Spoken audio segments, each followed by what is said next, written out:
What are the latest changes to the data mines that we normally don't see appearing on the light of day? Hello guys, once again it's Matt. Thank you all the members and patrons. Make sure to subscribe. And yeah, another video that is based on the data mines made by Ajude. Thank you Ajude for doing it. We'll leave the links in the description for you guys. And of course, some interesting things that normally they just don't appear on the actual it's fixed or anything like that. So let's just hop right into it. The first one is that now the collector golden wager is here. I just have to find it. Oh, here it is actually. You have to be here, but yeah, the collector golden battle wager can be won.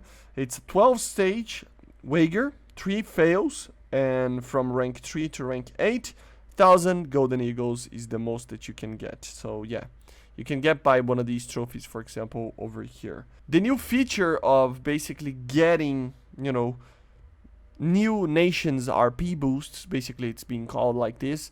It's being developed in the data mines. We can clearly see that it's being developed, okay?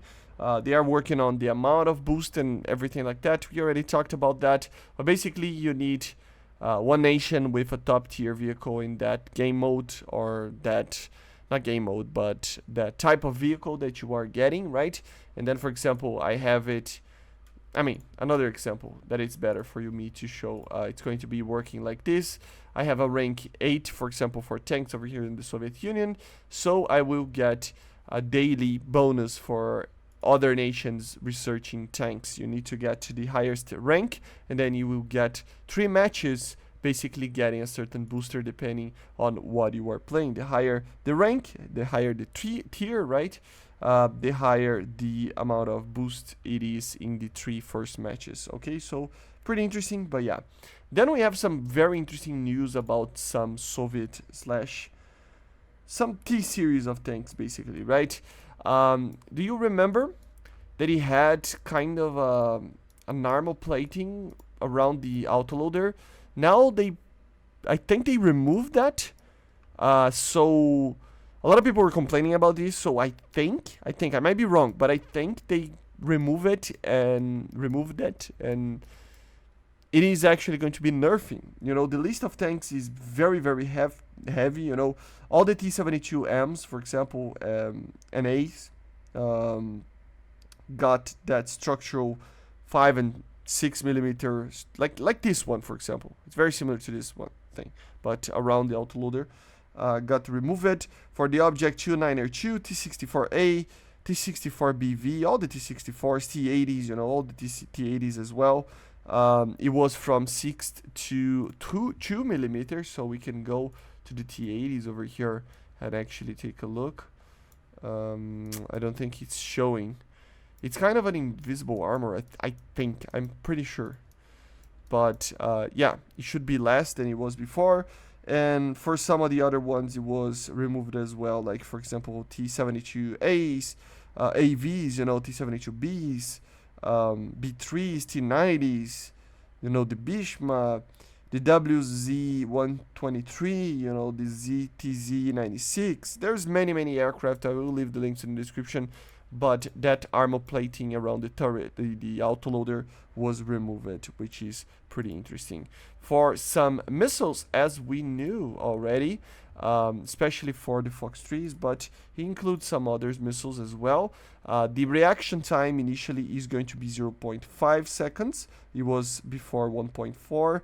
This remains in the AM4, AM9, AM7D, E, E2, AM7F, M, AM120, A, B, AS34, ASPI, Derby, Mika EM, PL12, PL11, R77, R77-1, R-Darter, RB71, RB99, RVVAE, Skyflash Dogfight, Skyflash Super Temp, the Super 530, the Super 530F, and of course the M54. So all of them are going to get, and this was kind of explained already in the It's Fixed, right? But it's basically going to start turning a little bit quicker, okay? The only thing that really matters is that they went back on the M120s and increased it to 0.6, but it's pretty much the same, right? And the M54s, they got a decrease in the amount of time that the missile is actually flying. So instead of being 200 seconds, now it has a battery of 100 seconds. Not that it changes too much. To be honest, it's almost 2 minutes, and it's plenty of time to hitting any target, but still, it is kind of a nerf to the AIM-54, right? About the Iranian F-14, right, that we are doing the event over here, it is like the same flight model as the normal F-14A. So if you were worried about the performance of this aircraft, it's pretty much the same, okay? The only thing that matters here is the different weapon systems that are pretty different, but there were some changes to the missiles as well. So now it actually got a different engine. So let's go to the engine side of things. So if we go here on the spreadsheet made by Kopani, I'll leave this in the description as well. Thank you, Kopani, for doing this. The engine for the Fakur was actually changed, and this goes for the Sigil as well. It's basically the same engine.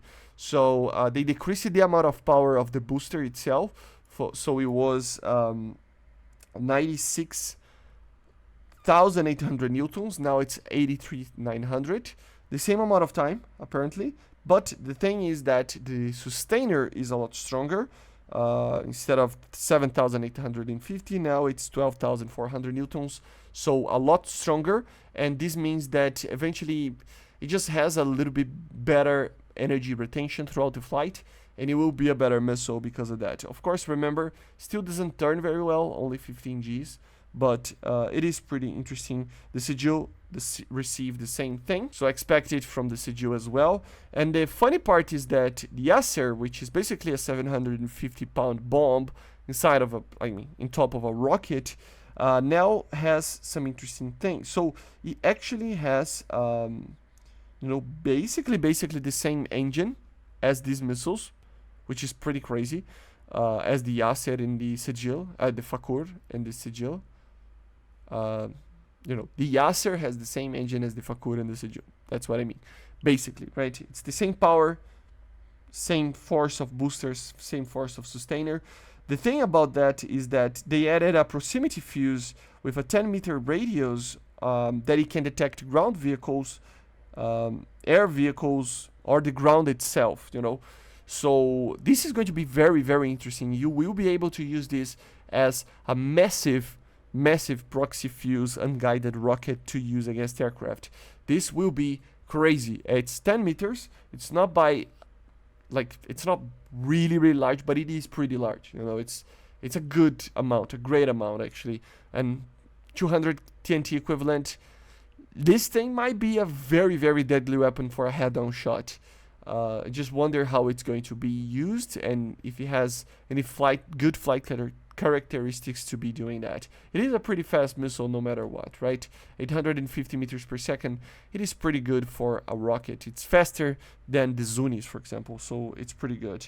And then, of course, we had multiple things that were explained in the It's Fixed video, like, for example, the RDY radar that got fixed with the maneuvering target problem on the radar screen, and many other things that I will leave in the description. But these were the main ones that nobody mentioned in the It's Fixed, so I had to when I saw it on the DATAMINE. Thank you, Washida and Kopani, for doing the spreadsheets and stuff. I will leave it in the description, as I said. It helps a lot for the community to look out for these things. And yeah, I see you guys on the next one. Make sure to subscribe, and bye guys, see you.